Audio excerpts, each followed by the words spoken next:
नमस्कार दोस्तों। क्या आपने हमारा राजस्थान नाम की राजस्थान बोर्ड की किताब पढ़ी है? नहीं पढ़ी?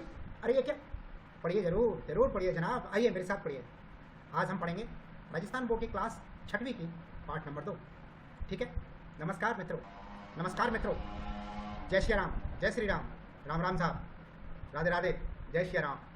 बोल बजरंग बली की जय। आइए शुरू करते हैं। नमस्कार मित्रों, आज हम राजस्थान बोर्ड की छठवीं क्लास की हमारा राजस्थान नाम की किताब का दूसरा पाठ अध्ययन करेंगे। आइए बिना समय गंवाए स्टार्ट करते हैं। चित्तौड़ जिले के एक छोटे से गांव के भाटोली का छात्र रमेश दीवार पर लगे हुए राजस्थान के मानचित्र को ध्यान से देखता देखता रहा। उसने अपने शिक्षक से प्रश्न किया, सर, हमारे राज्य का नाम राजस्थान है, तो हमारे क्षेत्र को मेवाड़ क्यों कहते हैं? मेरे मामा जी जो कि जोधपुर में रहते हैं कहते हैं कि हम मारवाड़ में रहते हैं, ऐसा क्यों?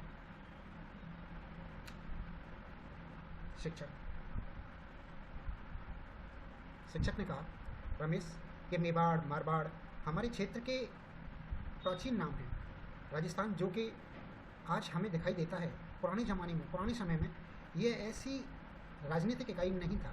प्राचीन काल में राजस्थान के विभिन्न विभिन्न जनपदों और अंचलों में विभक्त था, जो कि जनपद एवं अंचल भौगोलिक स्थान अथवा वहाँ रहने वाली जाति के नाम से जाने जाते थे, जैसे कि जंगल, मरु, अर्जुनायत, शिव, मेवाड़, हाड़ौती आदि।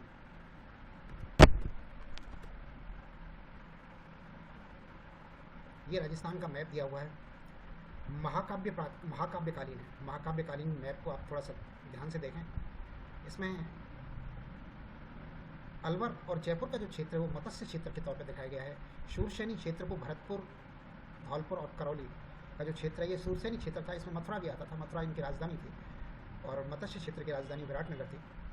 इसी तरह से जैसलमेर का क्षेत्र जो है वो मरुकांतर के नाम से दिखाया गया है। जंगल प्रदेश जो है बीकानेर और नागौर का क्षेत्र था, जंगल प्रदेश जिसे कहते थे। तो ये महाकाव्यकालीन नाम थे। महाकाव्य काल में इन नामों से राजस्थान को जाना जाता था, और ये नाम महाकाव्य काल में प्रसिद्ध थे। आगे चलते हैं।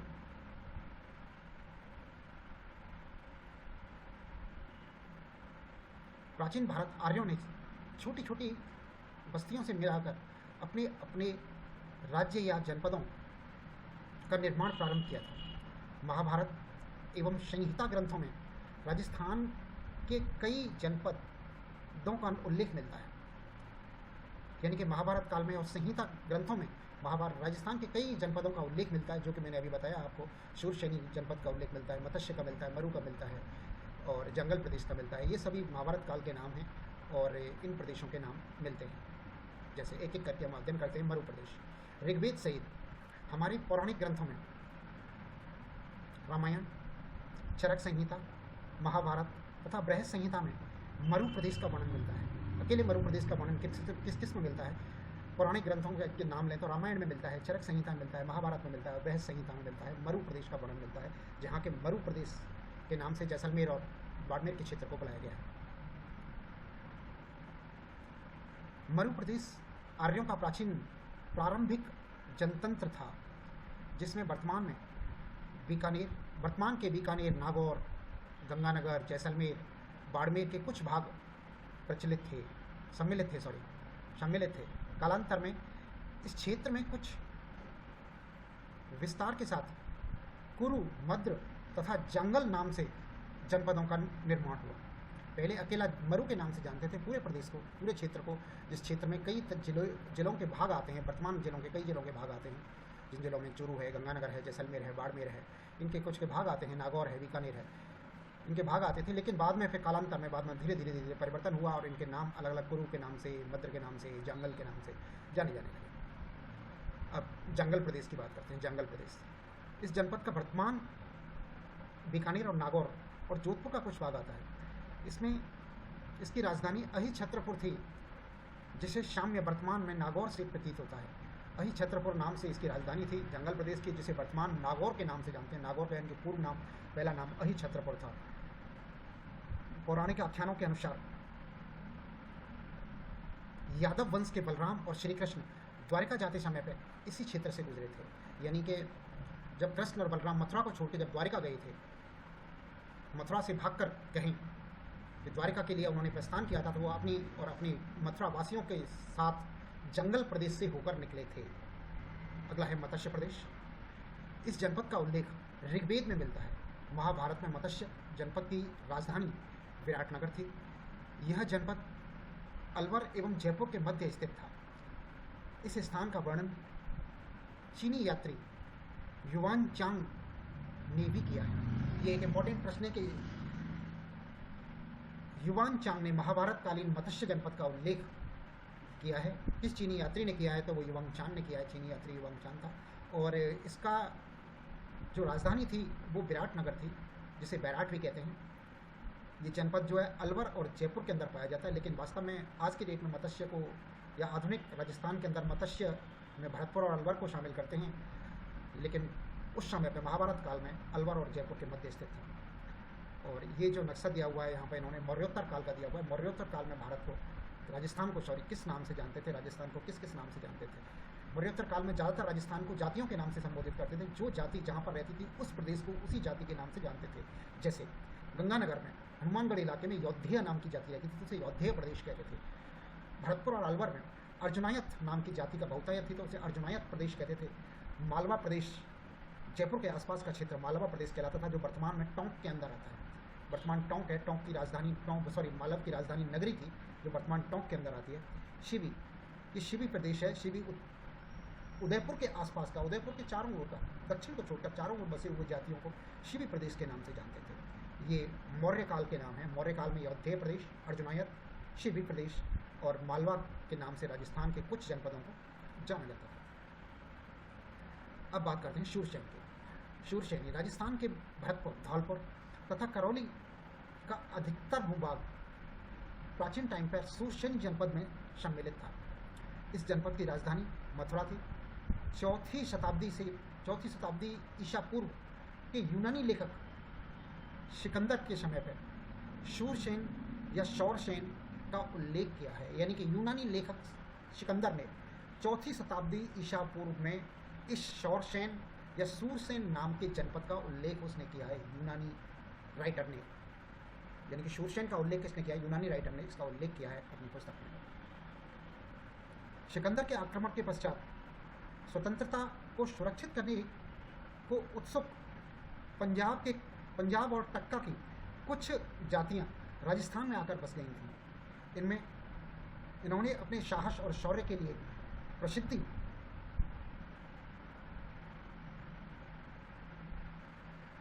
मालव, शिव, अर्जुनायत आदि जातियां प्रमुख थीं। यानी कि पंजाब से कुछ जातियां आई थीं, शिव थी, मालव थी, अर्जुनायत थी, जो यहाँ राजस्थान में आके बस गई थी। उन जातियों के नाम से जनपद को जाने लगा था। इस सिकंदर के आक्रमण से बचने के लिए यहाँ पे आके बस गए थे। अगला है शिव। आधुनिक उदयपुर के पूर्व, पश्चिम तथा उत्तर तीनों तरफ, यानी कि पूर्व में, पश्चिम में, उत्तर में, दक्षिण को छोड़कर संभागीय प्रदेश में शिव जाति का आधिपत्य स्थापित किया गया था। इसलिए शिव जनपद के नाम से, इसे शिव जनपद के नाम से जाना जाता है। इसकी राजधानी मध्यमिका या माध्यमिका थी, जिसके अवशेष चित्तौड़ के पास नगरी नामक गांव में मिलते हैं। इस भूभाग को मेदपाह या मेवाड़ या प्रागबाट भी कहा जाता था। यानी कि शिव जो प्रजाति है, शिव प्रजाति जो उदयपुर के चारों तरफ रहती थी, दक्षिण को छोड़कर पूर्व, पश्चिम और उत्तर में शिव इनका आधिपत्य था। और ये पंजाब से आई थी। इनकी राजधानी जो थी वो मध्यमिका या माध्यमिका में थी। और इस भूभाग को मेदपात, मेवाड़ या मागवाट भी कहा जाता था। नेक्स्ट है अर्जुनायत। भरतपुर अलवर प्रांत के अर्जुनायत अपनी विजयों के लिए प्रसिद्ध थे। अर्जुनायतों ने मालवों के साथ मिलकर विदेशी क्षत्रपों को परास्त किया था। यानी कि अर्जुनायत और मालवों ने मिलकर विदेशी क्षत्रपों को भी पराजित किया था। अगला है मालव। Next point. मालवों की शक्ति का केंद्र जयपुर के निकट नगर था, इसमें नगर लिखा है या नगरी कहते हैं वैसे उसको, नगर था। वर्तमान में टोंक जिले में स्थित है। कालांतर में यह अजमेर, टोंक, मेवाड़ क्षेत्र तक फैल गया था। टोंक, प्रतापगढ़, झालावाड़ का क्षेत्र मालव देश के अंतर्गत आता था। मालवों की दिग्विजय का युग अभिलेख में लगा है, यानी कि मालवों की विजय का जो अभिलेख है वो यूप अभिलेख कहलाता है, जो कि भीलवाड़ा के अंदर, भीलवाड़ा के नादसा भीलवाड़ा में लगा हुआ है। मालवों की दिग्विजय का जो अभिलेख मिलता है हमें वो यूप अभिलेख मिलता है, यूप नाम से अभिलेख है। यूप अभिलेख नादसा के अंदर, नादसा एक जगह है भीलवाड़ा जिले में, वहाँ पर इनके मालवों की विजय का अभिलेख मिलता है। अगला है यौधेय।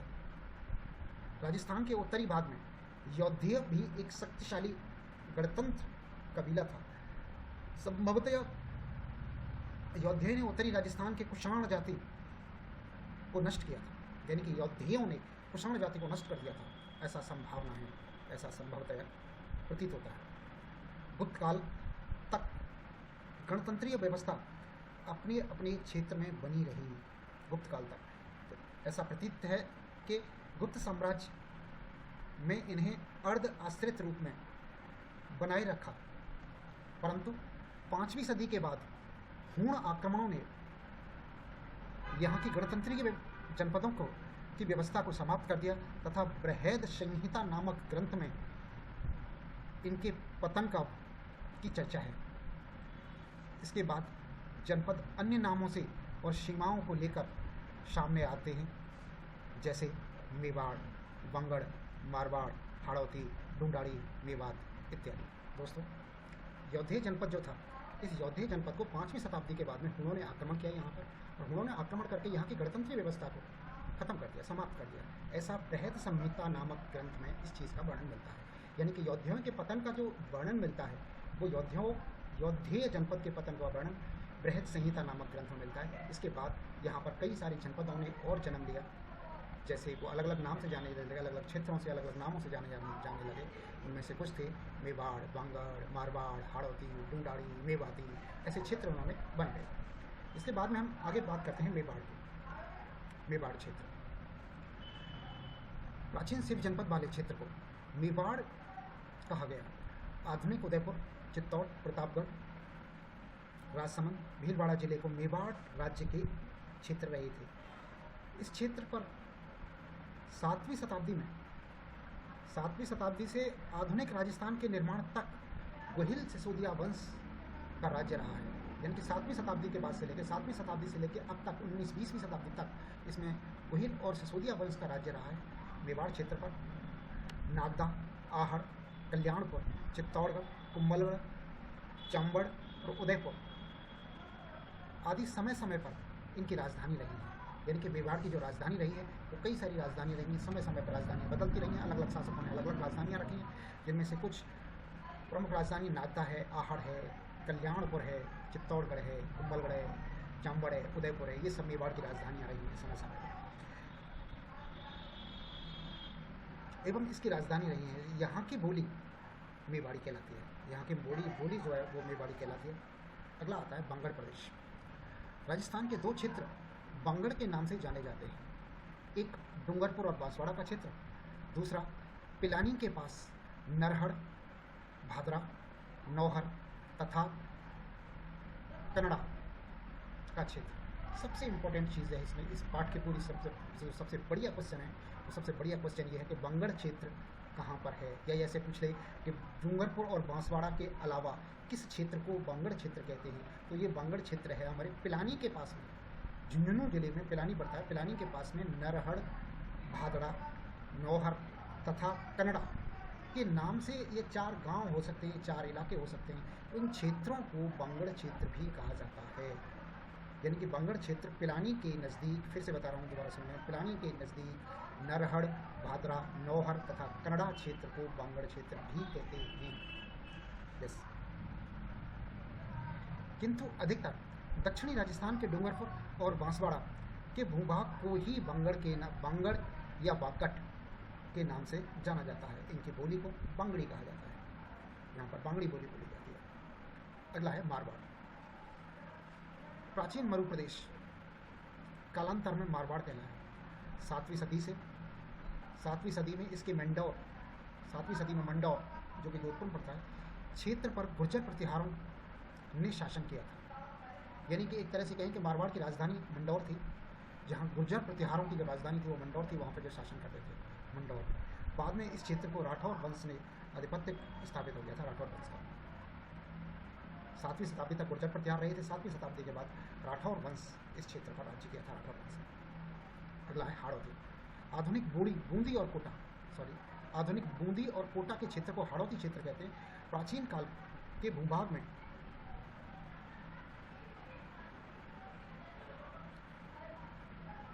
जनजातियों का आधिपत्य स्थापित था। मीणा वंश के बुंदा के नाम पर बूंदी का नाम पड़ा था। यानी कि एक तरह से क्वेश्चन पूछे कि बूंदी का नामांकरण किसके नाम पर हुआ था, तो मीणा जाति के बूंदा के नाम पर बूंदी का नामांकरण हुआ था। कालांतर में यह चौहान वंश की हाड़ौती शाखा का इस क्षेत्र पर अधिकार हो गया। इस भूभाग को, यहाँ की बोली को हाड़ौती कहनी जारी लगी। यानी कि बूंदी और कोटा का क्षेत्र जो है वो हाड़ौती का क्षेत्र कहलाता है। यहाँ पे एक मीणा व्यक्ति था, मीणा वंश का एक व्यक्ति था, उसका नाम था बूंदा। बूंदा के नाम पर बूंदी बसा, यानी कि एक तरह से बूंदी को बूंदा ने बसाया, हम कह सकते हैं। और कालांतर में चौहान वंशों का, जो हाड़ौती क्षेत्र के चौहान वंश था, उसका शासन हो गया, यहाँ पर उसका आधिपत्य स्थापित हो गया। और इस क्षेत्र की जो बोली है उस बोली को हाड़ौती कहते हैं। अगला है ढूंढाण। जयपुर एवं उसके आसपास के क्षेत्र को ढूंढाण के नाम से प्रसिद्ध है। 12वीं सदी में कछवाहा राजपूतों ने यहाँ पर राजधानी स्थापित की। यहाँ की स्थानीय जनजाति मीणा और बड़ गुर्जरों को हराकर, परास्त करके अपनी राजधानी स्थापित की थी। अपने राजवंश की नींव डाली थी इस क्षेत्र में। ढूंढाण क्षेत्र जो है 12वीं शताब्दी के बाद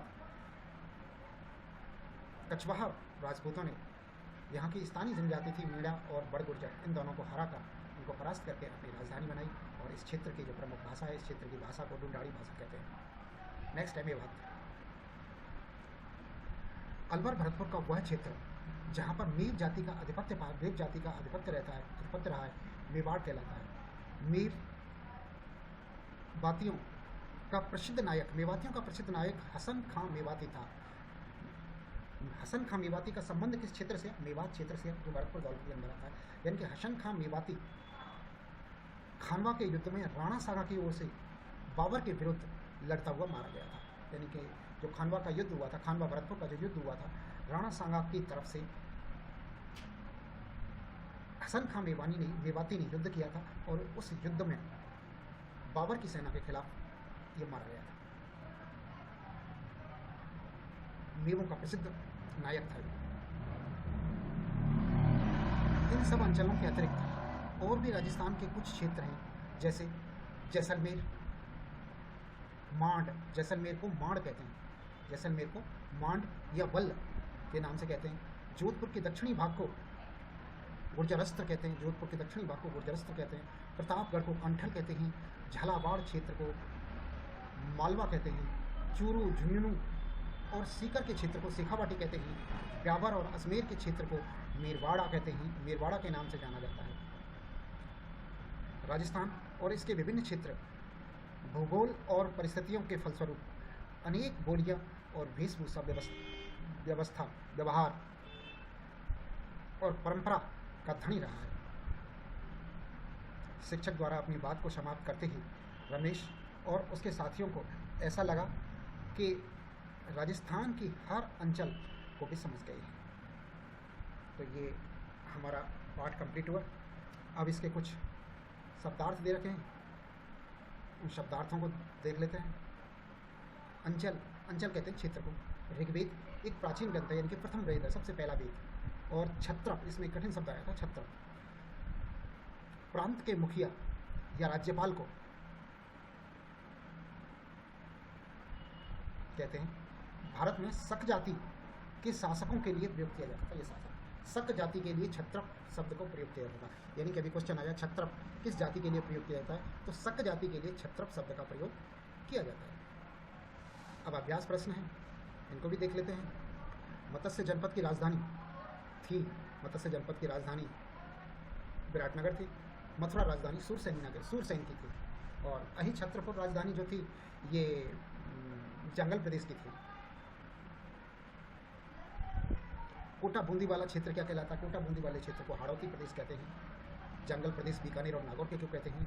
मरु प्रदेश जैसलमेर, रेगिस्तानी प्रदेश को कहते हैं जैसलमेर, बाड़मेर, बीकानेर का जो कुछ क्षेत्र आता है वो वाला क्षेत्र कहलाता है। और मेवात क्षेत्र भरतपुर और अलवर के क्षेत्र को कहते हैं। ब्यावर अजमेर के क्षेत्र को मेरवाड़ा के नाम से जाना जाता है। अजमेर और उसके आसपास के क्षेत्र को वंगड़ कहते हैं। महाभारत कालीन किन्हीं जनपदों के नाम बताइए, किन्हीं 2 जनपदों के नाम बताइए। तो महाभारत काल में जो जनपद थे सूरसेन थे, मत्स्यनगर था, मरु था, और इस तरह से ये नाम जाने जाते थे। हसन खां मेवाती कौन था? हसन खां मेवाती मेवात का एक नेता था, मेवात का एक प्रमुख व्यक्ति था जो कि राणा सांगा की तरफ से बाबर के खिलाफ खानवा के मैदान में युद्ध करते हुए मारा गया था। धन्यवाद मित्रों, आज का हमारा पाठ समाप्त होता है। कल मिलते हैं। धन्यवाद।